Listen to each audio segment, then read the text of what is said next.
E olha só, agora a gente vai para a nossa próxima convidada aqui no Bom para Todos, é a Karina Calife, médica sanitarista, que toda segunda-feira nos ajuda a entender tudo relacionado à pandemia de Covid-19 e trazer para a gente um panorama da situação da pandemia no Brasil. Tudo bem, doutora Karina? Boa tarde. Tudo bom, Cosmo? Como vai você? Um prazer estar aqui. Prazer é meu. Lembrando os nossos telespectadores aqui da TVT e ouvintes da Rádio Brasil Atual, a gente conversa às vezes, né, doutora Karina? No Revista Brasil TVT, que vai ao ar aos domingos, a doutora Califa sempre muito atenciosa com a gente, trazendo esclarecimentos. E agora vai falar aqui comigo, eu que estou apresentando o Bom para Todos durante a semana, sobre um panorama da pandemia de Covid-19 no Brasil. Mas, doutora Karina, vamos começar falando dessa notícia que me parece um tanto quanto esperançosa, por assim dizer, né? Já que a Pfizer anunciou hoje que a segurança da vacina em crianças de 5 a 11 anos de idade, ela vem se mostrando muito esperançosa. Eu queria que você trouxesse para a gente um panorama dessa notícia especificamente, já que existia aquela confusão toda sobre a vacinação de adolescentes e de crianças. Tivemos a coletiva semana passada do ministro da Saúde, o Queiroga, falando, suspendendo vacinação para adolescentes de 12 anos. E hoje a gente tem essa notícia muito boa da Pfizer aí, autorizando vacinação de crianças entre 5 e 11 anos de idade. O que a senhora pode falar para a gente? Olha só, Cosmo, primeiro dizer que a gente já esperava essa notícia da Pfizer, eles já tinham apontado que estavam aí na fase 3 do ensaio clínico com crianças de 5 a 11 anos, já tinha até colocado no meu Twitter, nas minhas redes, que isso estava para acontecer nas próximas semanas e a gente está vendo isso agora. Ou seja, quem acompanha as notícias sabe que isso já estava acontecendo e a expectativa era exatamente o que se deu ao finalizar o estudo clínico, né, o ensaio clínico de fase 3 com essa faixa etária, que a vacina é segura, que a vacina tem um alto potencial imunogênico, ou seja, responde com boa proteção, né, e que não tem nada que desqualifique aí essa vacina, né.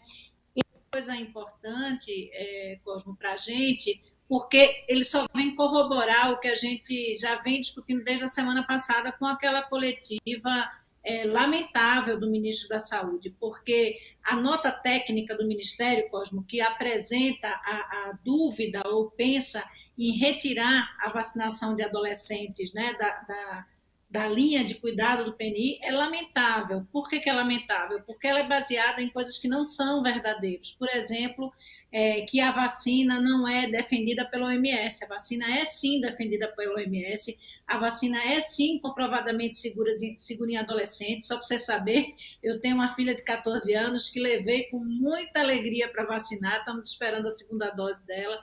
Então, todas as possibilidades, há risco, todas as vacinas têm risco, Cosmo, não tem nenhuma vacina, nem o Zé Gotinha, sabe, nem a Sabin, nem o sarampo, todas as vacinas têm as suas possibilidades muito raras, só que essas possibilidades elas são 0,000%, o que significa que o risco do adoecimento ele é muito maior do que o risco de qualquer complicação com vacina. E se utilizando de questões que a gente não tinha respostas, e até tem agora, que é achando que aquele evento lamentável, a gente sente muito, está muito junto com a família que perde um adolescente com a púrpura, com uma doença que é grave, mas que ela não está ligada diretamente à vacina, não se achou nexo causal com a morte, né? Por conta da vacina. Então, a vacina da Pfizer é segura para as crianças pequenas e para as crianças maiores. Essa notícia que você está trazendo, o que acontece? Agora, quando eles acabam a fase 3, eles vão mandar para a sua agência reguladora, que seria a nossa Anvisa, que é o FDA lá, e estamos aguardando o FDA liberar, e aí isso vai ser feito em vários países do mundo, essa vacinação em crianças menores.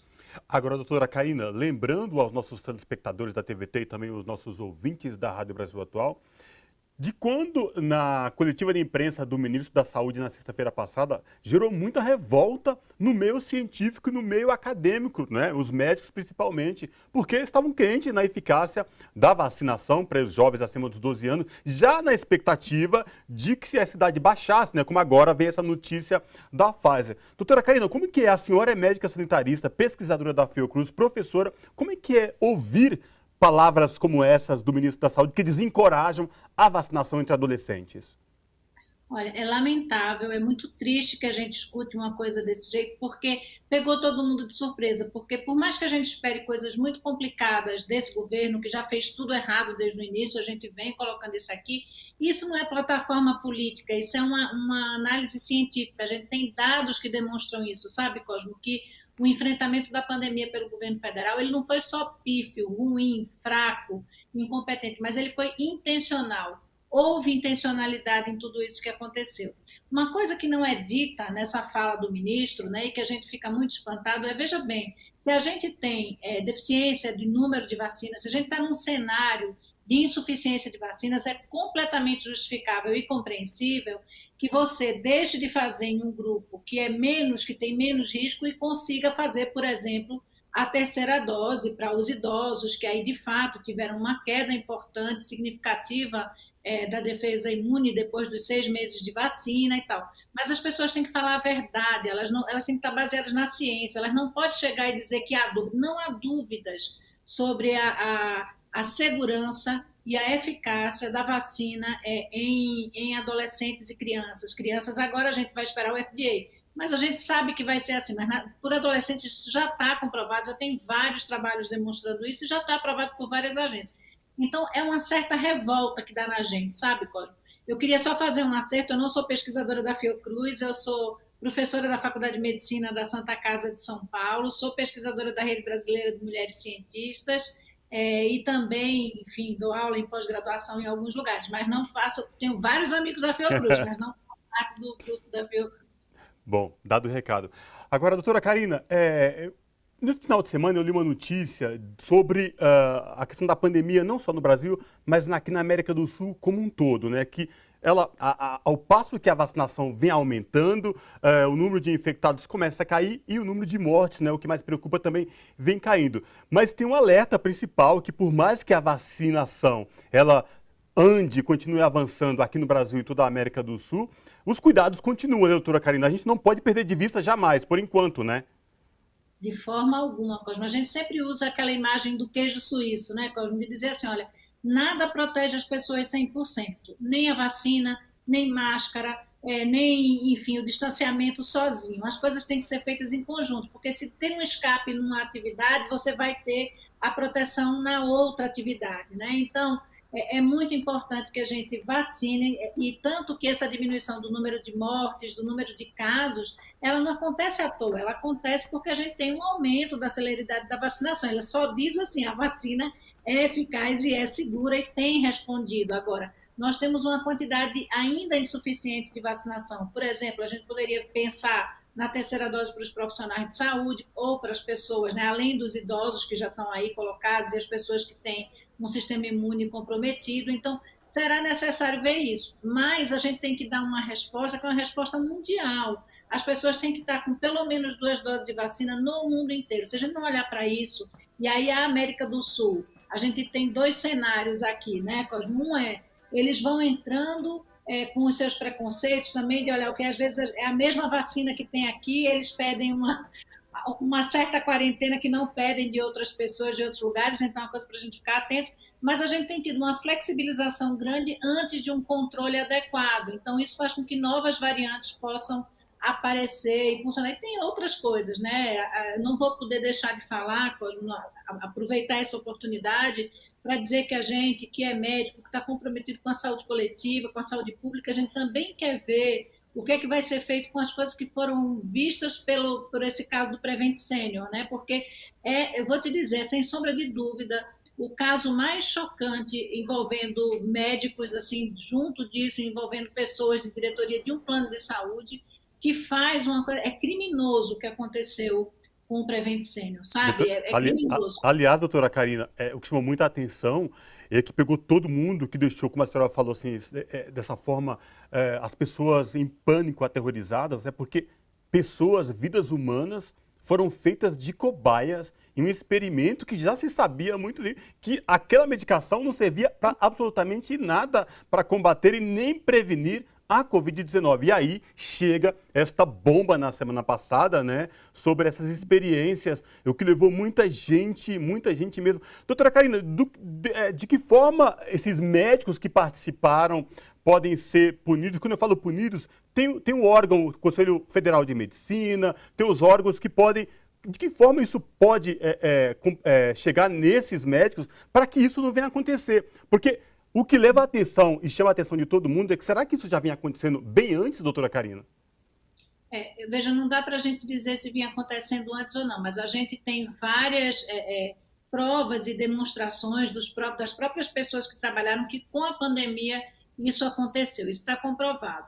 Então, para mim, isso é crime contra a humanidade, crime contra a vida humana. E uma coisa que eu sempre tenho falado aqui com a Thalita é que assim, os médicos, eles são profissionais de saúde que são regidos por um código de ética.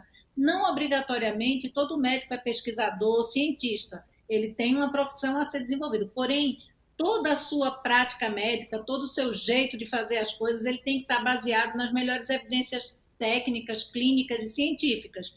A gente não pode, não é assim, o médico tem autonomia, usa o que quer. Não pode usar o que quer, se esse o que quer já está comprovado que faz mal às pessoas. A gente não tem essa prerrogativa, né? Não há essa prerrogativa. E sim, isso que você traz dos conselhos, sabe, Cosmo, é muito importante, porque eu espero muito que o Conselho Federal de Medicina, eu não vou falar da instituição em si, mas da diretoria que está lá, que não me representa nesse momento, quero deixar claro isso, porque não dá para fazer vista grossa e para não ter acompanhado essa e outras ações, ou seja, ter ido junto. A gente já sabe que o tratamento precoce ele é inadequado, porque ele não só é ineficaz para a Covid-19, para o tratamento da Covid-19, como ele causa problemas, ele agrava, ele aumenta o número de óbitos, ele tem questões cardiovasculares. Então, assim, não dá para entender. Então, eu espero que, tanto institucional como pessoalmente, cada uma das pessoas envolvidas nesse processo, elas respondam, né, civil, criminalmente e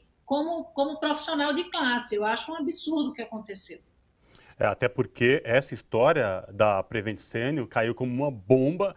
E aí, tanto é que a CPI da Covid-19 no Senado já pensa em prorrogar aí os trabalhos por conta para apurar um pouco mais essa questão, se de fato existia possibilidade de agentes do governo também estarem envolvidos, porque, como a senhora falou, um ato criminoso. Porque só da gente imaginar, doutora Karina, o que tem de gente no Brasil que perdeu um ente querido, um irmão, uma irmã, uma tia, um pai, uma avó, um primo, um amigo muito próximo. E aí, quando a gente descobre que essas mortes poderiam ter sido evitadas, e aí você descobre que experimentos foram feitos com medicação que não tinha absolutamente nada de comprovado, deixa ainda a população mais revoltada, porque você perde um ente querido e não tem como reaver tudo isso, né, doutora? Sim, a gente tem falado muito da Covid longa, falei aqui no programa passado, das repercussões, das várias sequelas com as quais a gente vai ter que lidar. E entre as pessoas, a gente também vai ter que lidar muito com essa sequela da saúde mental, né? Tanto dos profissionais de saúde, como das pessoas em geral, que estão assim assustadas vendo o que está acontecendo no nosso país. Porque é claro que a pandemia está aí e ela está em todos os países do mundo, do nosso globo, né? Mas a gente tem enfrentamentos diferentes e isso faz diferença. Então, não faz sentido nós sermos um país que tem 2,7% da população mundial e a gente ter quase 15% das mortes no mundo. Então, várias dessas mortes seriam sim evitáveis se a gente tivesse feito um enfrentamento inicial, conseguido uma resposta econômica adequada, trabalhado com isolamento, não flexibilizar quando não podia, garantir e dizer que é para usar máscara assim, não fazer esse tipo de coisa que eu estava vendo aqui você mostrando com o Fortes antes, né, que é absurdo, uma comitiva sem máscara. É uma vergonha, a gente não consegue parar de passar vergonha internacionalmente, nacionalmente, mas mais que isso, a gente sente muito por cada família enlutada, por cada pessoa que perdeu. E a Covid, ela não é, a gente tem falado isso, Cosme, ela não tem um desfecho binário, ou seja, ou curou ou morreu. Não, o desfecho ele é mais complexo, ele pode ter vários desdobramentos. Você tem sequelas que são sequelas que a gente ainda não sabe. Hoje existem alguns estudos que estão trazendo a COVID longa como uma doença autoimune, ou seja, você dispara algumas coisas que faz com que as pessoas continuem com zumbido, com dor de cabeça, com falta de ar, com questões neurológicas, lapsos de memória, dor nas articulações, enfim.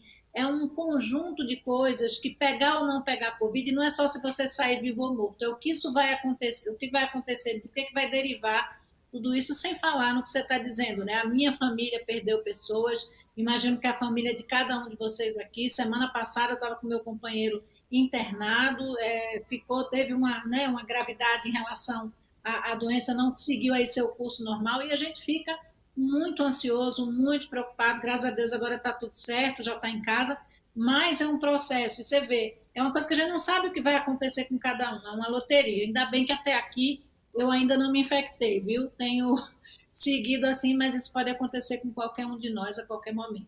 Eu também não, viu, doutora Karina? Mas na minha família, irmãs, sobrinhas, cunhado, pai, um irmão inclusive ficou internado 15 dias em uma UTI, né? Graças a Deus se recuperou, mas enfim, para finalizar com a senhora tocou num ponto muito importante, né? Que é o pós-Covid, né? De quem é infectado com o coronavírus. Porque os estudos ainda não têm ao certo como é que vai ser o pós-pandemia, o pós-reinfecção de Covid-19. Porque não se sabe até onde vai o sintoma de quem pegou a Covid-19 e tudo ainda é muito incerto. Por isso, se faz necessário reforçar, além da vacinação, os cuidados de usar máscara, álcool e gel e distanciamento, né, doutora Karina? Perfeito. A gente tem que não dar ouvidos àquilo que questione a vacinação. A vacinação é segura, é confiável e produz defesa. Quando a gente olha para quem está internado nos hospitais, a gente tem algo em torno de 96% das pessoas que estão internadas em hospitais, em UTIs dos hospitais, na verdade, né? 96% não tomaram a vacina e só 6 a 7% que estão gravemente internados e que de fato tomaram as 2 doses, porque é isso que eu estou te falando, que diz respeito a como cada um vai reagir, e isso tudo a gente só vê na hora que acontece. Pode ser muito leve, pode ser muito grave.